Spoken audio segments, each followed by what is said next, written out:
आप सबको जय मसीह की। मैं पंकज कुमार आपका स्वागत करता हूं हमारे इस वीकेंड शो में, जिसका नाम है द रेवलेशन शो, जिसमें हम बात करते हैं देश दुनिया में हो रही उन खबरों के बारे में जो मसीह विश्वास से जुड़ी खबरें हैं, जिनका संबंध यीशु मसीह के लोगों से, दुनिया भर की सरकारों से और बाइबल से जुड़ी भविष्यवाणियों से है।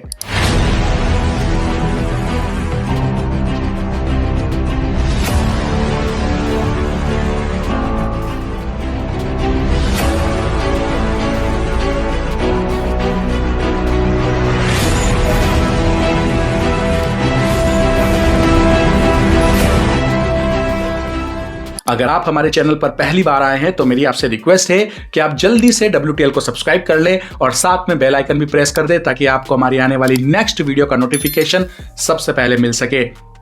और अगर आपको हमारा काम पसंद आता है और आप हमारे काम और सेविकाई में हमें सपोर्ट करना चाहते हैं तो आप हमारे साथ ज्वाइन भी कर सकते हैं। नीचे दिए गए ज्वाइन बटन पर जाकर आप हमारे काम में हमें ज्वाइन और सपोर्ट कर सकते हैं। राजस्थान के बांसवाड़ा जिले के सोडला दूधा गांव में हाल ही में एक धार्मिक परिवर्तन देखा गया है। लगभग 30 साल पहले इस गांव के कई परिवारों ने मसीह विश्वासी धर्म अपना लिया था और गांव में एक चर्च का निर्माण किया गया था। अब हाल ही में इन परिवारों की स्वेच्छा से हिंदू धर्म में वापसी की खबर आई है, जिसे घर वापसी कहा जा रहा है। वहां के एक चर्च को भैरव मंदिर में बदल दिया गया है और भैरव की मूर्ति की प्राण प्रतिष्ठा की गई है। राजस्थान के बांसवाड़ा में ईसाई बना पूरा गांव अब सनातन में वापसी कर रहा है। कैसे हुई पूरे गांव की घर वापसी, आपको इस रिपोर्ट के जरिए विस्तार से दिखाते हैं। भगवान राम की तस्वीर के आगे जोत जल रही है।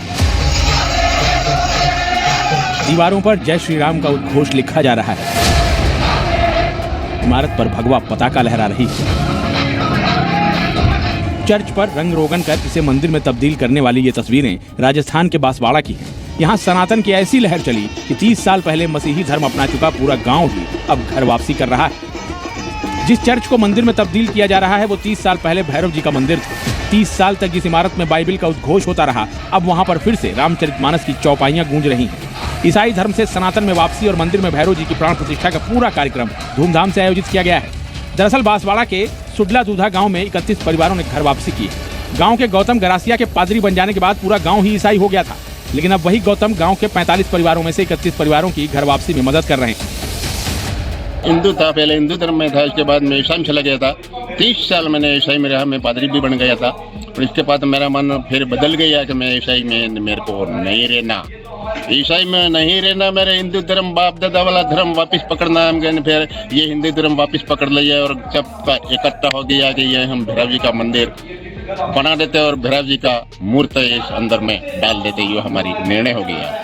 गौतम गरासिया जो पहले इस चर्च के पास्टर थे, अब मंदिर के पुजारी भी वही बने हैं। उन्होंने बताया कि पहले उन्हें आर्थिक और चिकित्सा सहायता के प्रलोभन देकर ईसाई धर्म में परिवर्तित किया गया था, लेकिन इससे उन्हें कोई विशेष लाभ नहीं हुआ। अब हिंदू धर्म में लौटने के बाद उन्हें मानसिक और आत्मिक शांति मिल रही है। सीरियसली 30 साल लगे इस सो कॉल्ड पादरी को मानसिक शांति प्राप्त करने के लिए, और 30 साल पहले जब ये हिंदू परिवार में ही था तब शांति क्यों नहीं मिली इसको इसके घर में, कि पहले ये घर छोड़ के जाता है और फिर 30 साल बाद घर वापसी करता है। खैर, गांव के लगभग 30 परिवारों के 70 सदस्यों ने इस घर वापसी कार्यक्रम में भाग लिया।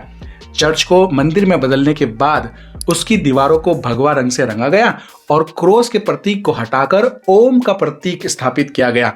इसके अलावा दीवारों पर हिंदू धार्मिक प्रतीक भी चित्रित किए गए हैं।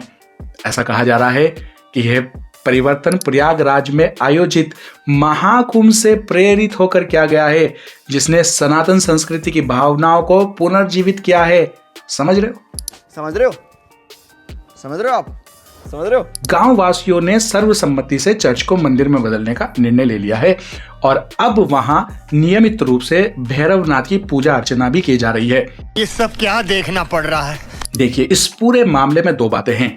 ये जो गौतम नाम का सो कॉल्ड पादरी है, ये एक तो अशिक्षित आदमी है, इसने बाइबल कभी ढंग से पढ़ी नहीं है और शायद ही इसको बाइबल पढ़ना आता ही होगा। दूसरा, ये लालची आदमी है, जो कि इसकी बातों से ही पता चल रहा है। कुछ खबरों से ही पता चला है कि अभी इंडिया में चर्च के पादरियों को घर वापसी के नाम पर आर्थिक सहायता देने के लिए कुछ संस्थाओं ने फंड निकाले हैं। जोर जोर से बोल के लोगों को स्कीमें बता दे। और ये लोग लालची और स्वार्थी पादरियों और विश्वासियों को टारगेट कर रहे हैं। ये पूरा मामला इस बात का एक उदाहरण है। लेकिन बाइबल में यीशु मसीह ने इन बातों के बारे में पहले ही भविष्यवाणी कर दी थी कि अंत के दिनों में ऐसा होगा कि क्लेश और अधर्म बढ़ते देख बहुतों के विश्वास ठंडे हो जाएंगे। लिखा है मत्ती अध्याय 24 उसके 12 से 13 में, और अधर्म के बढ़ने से बहुतों का प्रेम ठंडा हो जाएगा, परंतु जो अंत तक धीरज धरेगा उसी का उद्धार होगा। तो जैसा कि इस समय इंडिया में मसीहों को टारगेट करके सताया जा रहा है, जेल में डाला जा रहा है, झूठे आरोप लगाए जा रहे हैं, मारपीट की जा रही है, अभी तो धर्म परिवर्तन के लिए मौत की सजा की भी मांग की जा रही है। हमने अपनी पिछली वीडियो में आपको बताया था। तो ऐसे में बहुत से मसीह कहने वाले विश्वासियों का प्रेम ठंडा पड़ जाएगा। यह बस शुरुआत है। अभी बहुतों को घर वापसी करते हुए देखोगे आप लोग आने वाले कुछ सालों में। याद रखिए, अंत के दिनों में एक मसीह विश्वासी होने के नाते आपके पास सिर्फ 2 ही ऑप्शन है। या तो आप मसीह के लिए मार खाए, दुख उठाए, या फिर आसान रास्ता चुन ले। बाइबल में लिखा है कि उन दिनों में ऐसा सताव होगा जैसा ना दुनिया में पहले कभी हुआ ना कभी होगा। ऐसे ही थोड़े ही कहा था यीशु मसीह ने कि सरक रहा है वो मार्ग जो स्वर्ग तक जाता है, उसके लिए क्रूस उठाना पड़ेगा, और क्रूस उठाने वाले बहुत ही थोड़े बचेंगे। संत पौलुस कहते हैं, मेरा तो जीना और मरना दोनों ही मसीह में लाभ की बात है। यीशु ने कहा था, ऐसे लोग ही उद्धार पाएंगे जो अंत तक विश्वास में रहेंगे और धीरज धरेंगे। मैं आपको बता रहा हूं, अंतिम समय शुरू हो चुका है। आपके विश्वास पर अटैक होगा। साम दाम दंड भेद शैतान आपके पीछे आएगा। यीशु ने कहा था, अपने आत्मिक कवच को पहने रखो, क्योंकि शैतान भूखे शेर की नाई तुम्हारे पीछे है।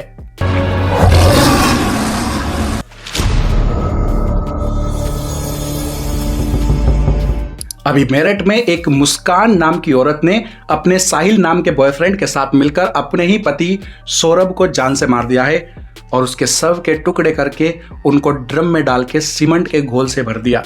लेकिन यह मामला सिर्फ मर्डर से ही जुड़ा हुआ नहीं है, बल्कि इस पूरे मामले में जुड़ा है काला जादू और शैतान की पूजा करना। पुलिस ने अपनी जांच में पता लगाया कि मुस्कान दुष्ट आत्माओं और पैरालौकिक शक्तियों में इन्वॉल्व रहती थी, और उसने अपने बॉयफ्रेंड साहिल को भी इसमें इन्वॉल्व किया हुआ था। जब पुलिस ने साहिल के कमरे की जांच की तो उसके कमरे की दीवारों पर मिली एक शैतान की इमेज, जो कि बेसिकली एक बेफोमेट की इमेज है। और इस इमेज पर अगर आप ऊपर की तरफ देखें तो इसमें यह उल्टा स्टार बना हुआ है, जिसको शैतान के पुजारी शैतान के सिंबल के तौर पर यूज करते हैं। और उसके साथ 666 मार्क ऑफ द बीस्ट शैतानी नंबर भी लिखा हुआ है, जिसको बाइबल में उस शैतान का नंबर बताया गया है। और इस इमेज के नीचे आप देखेंगे तो इसमें एक उल्टा क्रॉस भी बना हुआ है। और ये शैतान के पुजारी हमेशा क्रॉस को उल्टा करके बनाते हैं, क्योंकि शैतान को सिर्फ और सिर्फ जीसस से ही प्रॉब्लम है, क्योंकि शैतान जानता है कि सच्चा खुदा यीशु मसीह है। और इसलिए शैतान के पुजारी यीशु मसीह से इतनी नफरत करते हैं और यीशु मसीह की ब्लेसफेमी के लिए क्रॉस को उल्टा बनाते हैं। जैसे इस शैतान के चर्च में भी आप देख सकते हैं कि इन्होंने क्रॉस को उल्टा बनाया हुआ है। शैतान के लोग और किसी भी धर्म के सिंबल को उल्टा नहीं करते हैं, इनको सिर्फ जीसस से ही नफरत क्यों है? अब कई सवाल हैं जो इस कमरे की दीवारों को देखकर उठते हैं। नंबर 1, हिंदू धर्म के अकॉर्डिंग शैतान नहीं होता है।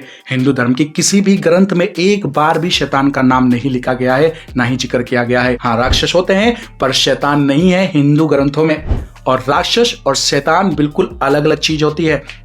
दूसरा, शैतान और ईश्वर एक साथ नहीं हो सकते। उजाले और अंधेरे के बीच में कोई भी मेल नहीं है। सच और झूठ का कोई मेल नहीं है। अच्छे और बुरे का कोई मेल नहीं हो सकता। तो फिर साहिल के कमरे की दीवारों पर शैतान और भगवान दोनों की तस्वीरें एक साथ क्यों थी? हमें कमेंट बॉक्स में बताइए। और तीसरा, इंडिया में शैतान के पुजारी तांत्रिक लोग जो भी शैतान के सिंबल और जादू टोने में यूज होते हैं, वो सारे सिंबल पूरी दुनिया में शैतान के सिंबल एक जैसे ही क्यों होते हैं? कहने का मतलब यह है कि दुनिया के अलग अलग धर्मों में ईश्वर तो अलग अलग हैं, उनके सिंबल्स भी अलग अलग हैं, राइट? पर पूरी दुनिया में शैतान अलग अलग क्यों नहीं है? उसके सिंबल्स अलग अलग क्यों नहीं है? कमेंट में बताइए। और अगर आप शैतान के बारे में और डिटेल में जानना चाहते हैं तो आप हमारी ये वीडियोस देख सकते हैं, पूरे डिटेल में बताया हुआ है।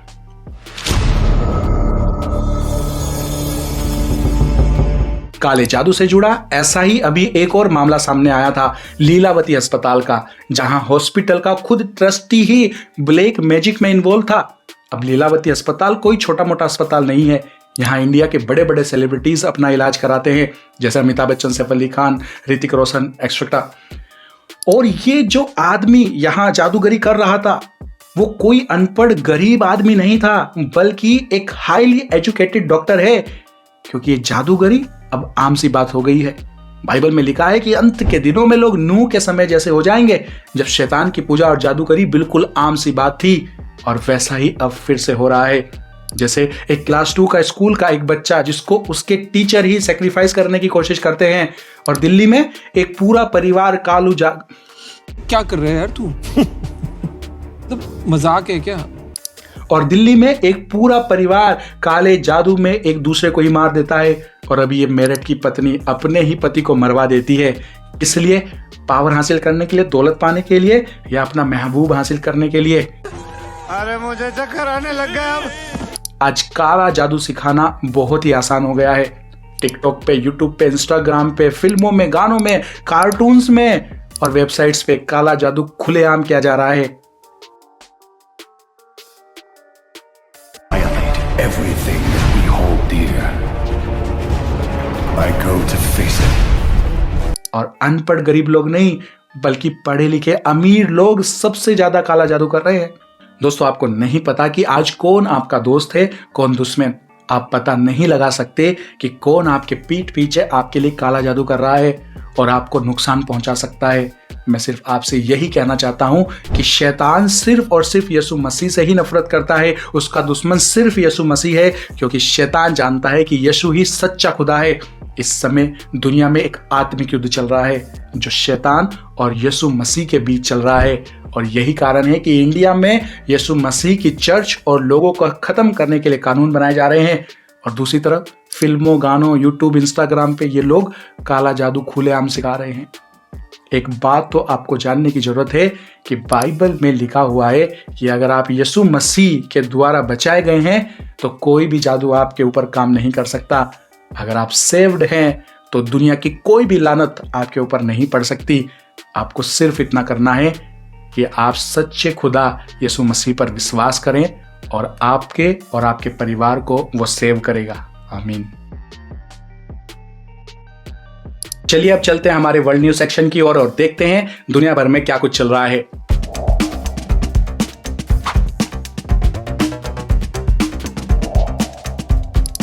पिछले 2 दिनों में सीरिया में 1500 से ज्यादा लोगों की हत्या की गई है। बीते कुछ दिनों में सीरिया के कई हिस्सों में अल्पसंख्यक समुदायों के खिलाफ हिंसा तेज हो गई है। रिपोर्ट के अनुसार 1500 से अधिक लोग मारे गए हैं, जिनमें बड़ी संख्या में क्रिश्चियंस, ड्रूज और अलावी समुदाय के लोग शामिल हैं। बेसिकली इस हिंसा में निचले दर्जे के अलावी समुदाय के मुस्लिम्स को टारगेट किया जा रहा है, जो कि एक राजनीतिक एजेंडा है सीरिया में तख्ता पलट करने के लिए और दहशत को फैलाने के लिए। यह हत्याएं मुख्य रूप से आईएसआई और अन्य सुन्नी कट्टरपंथी गुटों द्वारा की जा रही हैं, जो मानते हैं कि अल्पसंख्यक लोग इस्लाम के लिए खतरा है और इस्लाम के खिलाफ है। अलावी समुदाय के लोगों के साथ साथ वहां पर क्रिश्चियंस के चर्चों पर हमले और धर्म परिवर्तन का दबाव भी दिया जा रहा है। हसाका और रक्का में कई चर्चों को आग के हवाले कर दिया गया है और आईएसआई के लड़कों ने क्रिश्चियंस को जबरन इस्लाम अपनाने या फिर मौत के लिए तैयार करने की धमकी दी है। कई जगहों पर महिलाओं को बंधक बनाकर गुलामी के लिए बेचा जा रहा है। इदलीब और एलोपा में कई ईसाई और अलावी महिलाओं को नंगा घुमाकर मार दिया गया है। सोशल मीडिया पर कुछ वीडियोस भी वायरल हुए हैं, जिनमें आतंकवादी लोगों को जबरन धर्म परिवर्तन कराने और विरोध करने पर हत्या करने की धमकी देते हुए दिख रहे हैं। कई महिलाओं को गुलामी के बाजारों में बेचा गया है, जैसे कि पहले आईएसआई ने 2014-15 में यजीदी महिलाओं के साथ किया था। इस पर भारतीय मुस्लिम संगठनों की भी प्रतिक्रिया आ रही है। Indian Muslim for secular democracy IMSD ने इस हिंसा की कड़ी निंदा की और संयुक्त राष्ट्र UN से इस पर सख्त कार्रवाई करने की अपील की है। IMSD ने कहा कि इस्लाम के नाम पर की जा रही ये हिंसा न केवल गैर इस्लामिक है बल्कि ये इंसानियत के खिलाफ भी है। सीरिया की यह हिंसा वहां की राजनीतिक षड्यंत्र का हिस्सा है जिसको अब धर्म युद्ध की शक्ल दी जा रही है ताकि दुनिया को तीसरे युद्ध जो कि धर्म के नाम पर किया जाएगा की ओर मोड़ा जाए। हालांकि सीरिया की आम जनता मजहब से परे हटकर सभी मुस्लिम और ईसाई लोग एक साथ विरोध में प्रदर्शन कर रहे हैं, लेकिन इस हिंसा ने अभी गंभीर रूप ले लिया है जो कि बेहद ही दुख की बात है। आप और हम सभी मिलकर ये प्रार्थना करते रहें कि सीरिया में हो रही हिंसा को परमेश्वर शांत करे और सभी क्रिश्चियंस और अलावी लोगों की सहायता करे। आमीन।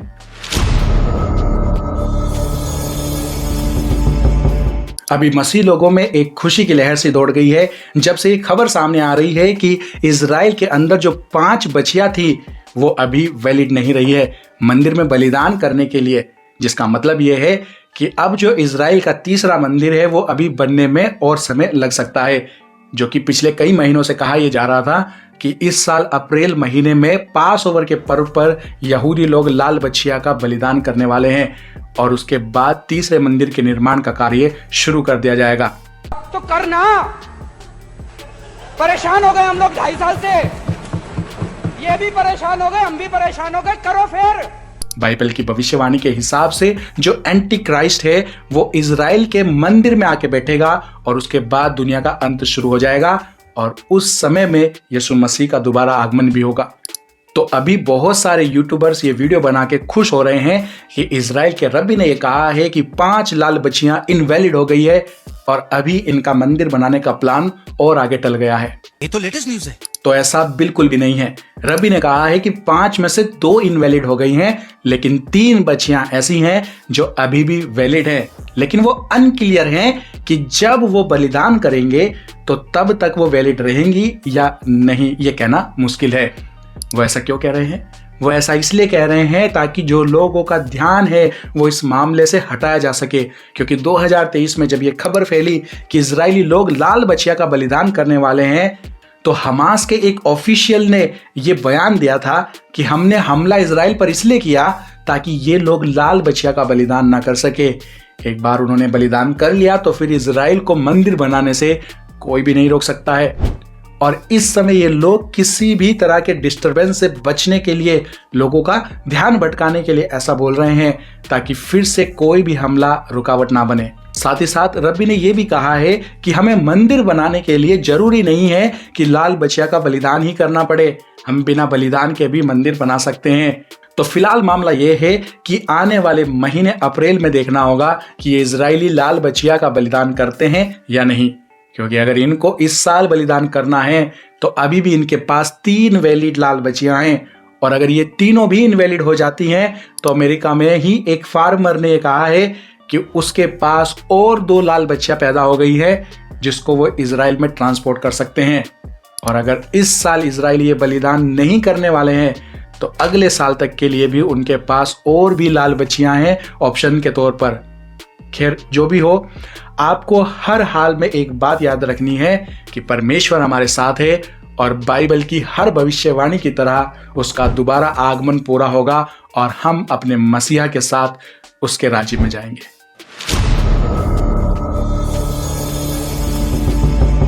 अभी पूरी दुनिया में सबसे वायरल खबर यह चल रही है कि सुनीता विलियम जो कि एक एस्ट्रोनॉट है वो अर्थ पर वापस आ गई है पूरे 9 महीनों के बाद। बेसिकली ये मिशन सिर्फ 1 सप्ताह का होना था, लेकिन तकनीकी खराबियों के कारण ये 9 महीने तक बढ़ाया गया था। फिर नासा और इलॉन मस्क की कंपनी स्पेस एक्स ने मिलकर उनको अर्थ पर सही सलामत वापस लाने का काम किया है। नासा ने कोई कोशिश ही नहीं करी, वो बस इलॉन मस्क का इंतजार कर रहा था। शाबाश शाबाश बेटा, बहुत बढ़िया। लेकिन क्या सच में ऐसा ही हुआ था जैसा बताया जा रहा है? अभी देखिए, कुछ दिन पहले ही ट्रंप और इलॉन मस्क ने यह कहा था कि अब हम मार्स पर जाने के लिए तैयार हैं और अब ये सुनीता विलियम वाली न्यूज को वायरल किया जा रहा है। अपनी पिछली वीडियो में मैंने आपको बताया था कि कैसे ये लोग फेक CGI इमेजेस दिखाते हैं मून लैंडिंग और मार्स रिसर्च के नाम पर। कभी सोचा है कि इतने एडवांस कैमरे और टेक्नोलॉजी होने के बाद भी आज तक नासा वालों ने एक भी अर्थ की, पृथ्वी की रियल इमेज नहीं दी है। नासा के पास एक भी रियल फोटो नहीं है अर्थ की। और मेरा मजाक उड़ाने से पहले आप गूगल कर लें, रियल अर्थ इमेज नहीं मिलेगी आपको। ये सब जो आप देखते हैं ये सब कंप्यूटर जनरेटेड इमेजेस होती हैं, and I am not joking. देखिए, जब लोगों ने नासा से ये पूछना शुरू किया कि हम दोबारा से मून पर क्यों नहीं जाते, तो नासा वाले क्या जवाब देते हैं कि जी वो मून पर जाने वाली टेक्नोलॉजी हमसे डिस्ट्रॉय हो गई है और उसे फिर से बनाने में हमें बहुत ज्यादा खर्चा लग जाएगा। सीरियसली। आप देखिए, जब कभी भी हमें ये रॉकेट लॉन्च की लाइव वीडियो दिखाई जाती है तो कुछ दूरी तक तो हमें उसकी रियल वीडियो दिखाई जाती है, लेकिन कुछ देर बाद उसकी CGI फुटेज ये लोग दिखाने लग जाते हैं। ऐसा ही कुछ हुआ था जब इसरो की मून लैंडिंग को लाइव न्यूज में दिखाया जा रहा था। मैं पर्सनली रात के 2 बजे तक लाइव देखता रहा और सिवाय CGI इमेजेस के इसरो वालों ने कुछ भी नहीं दिखाया था। इसरो मून लैंडिंग की एक भी लाइव इमेज या वीडियो मौजूद नहीं है, सब कुछ CGI जनरेटेड पड़ा है। आप खुद से चेक कर सकते हैं। और अब आप ये देख सकते हैं कि सुनीता विलियम वाली वीडियो जो ये दिखा रहे हैं ये भी एक CGI कंप्यूटर जनरेटेड वीडियो ही दिखा रहे हैं। मतलब कि नासा वालों के पास स्पेशल हाईली जूम्ड वाले टेलीस्कोप हैं जिसमें कैमरे लगाकर अंतरिक्ष से अर्थ तक के पूरे मिशन को लाइव रिकॉर्ड किया जा सकता है। तो फिर ये सिर्फ इतनी सी ही वीडियो इनके पास क्यों है, और वो भी CGI जनरेटेड? ऐसा क्या है जो ये लोग हर अंतरिक्ष मिशन में हर बार छिपा लेते हैं? चाहे वो नासा वाले हों, इसरो वाले हों, SpaceX वाले हों, रसिया वाले हों या चाइना वाले हों, ये लोग स्पेस मिशन के नाम पर CGI इमेजेस और वीडियोस ही क्यों दिखाते हैं? बेसिकली ये सब एलोन मस्क की कंपनी को भरोसेमंद कंपनी दिखाने के लिए किया जा रहा है और एलोन मस्क को हीरो बनाया जा रहा है। अचानक से ही एलोन मस्क अमेरिका की गवर्नमेंट में इन्वॉल्व हो जाता है और फिर वो रॉकेट लॉन्च करने स्टार्ट करता है। फिर इनको याद आ जाती है कि सुनीता विलियम तो स्पेस में फंसी हुई है और फिर उसको सेव करके एलोन मस्क अर्थ पे लेकर आ जाता है। अपनी पिछली वीडियो में मैंने आपको बताया था कि कैसे ये सब प्री प्लान्ड है। 1953 में टेक्निकल टेल नाम की एक नॉवल में इलोन नाम का एक इंसान आता है और अर्थ के लोगों को एलियंस से मिलवाता है। हम जानते हैं कि एलियंस वही डिमंस होते हैं जिनको बाइबल में नेफिलियम्स बताया गया है।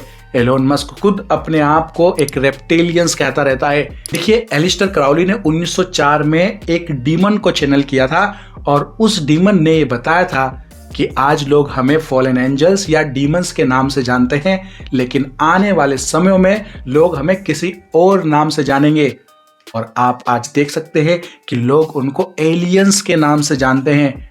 और ये उस डीमन की फोटो है जो क्राउली ने पोर्ट्रेट की थी और ये सेम टू सेम आज के एलियंस जैसी है। अब जल्द ही आने वाले कुछ सालों में लोगों को एलियंस से मिलवाया जाएगा एलोन मस्क के द्वारा। तो हैरान मत होना, क्योंकि ये 1953 से स्क्रिप्टेड प्री प्लान्ड है। बाइबल के वो नपीली डीमंस, वो रेप्टिलियंस जो अभी तक दुनिया के सामने छिप कर रहते थे, उनको अब एलियंस बनाकर दुनिया के सामने खुलकर लाया जाने वाला है। जैसा कि नूह के दिनों में हुआ करता था, दानव और इंसान मिलकर पाप किया करते थे। लिखा है बाइबल में मत्ती 24 में कि अंत के दिनों में नूह के दिनों के जैसा हो जाएगा।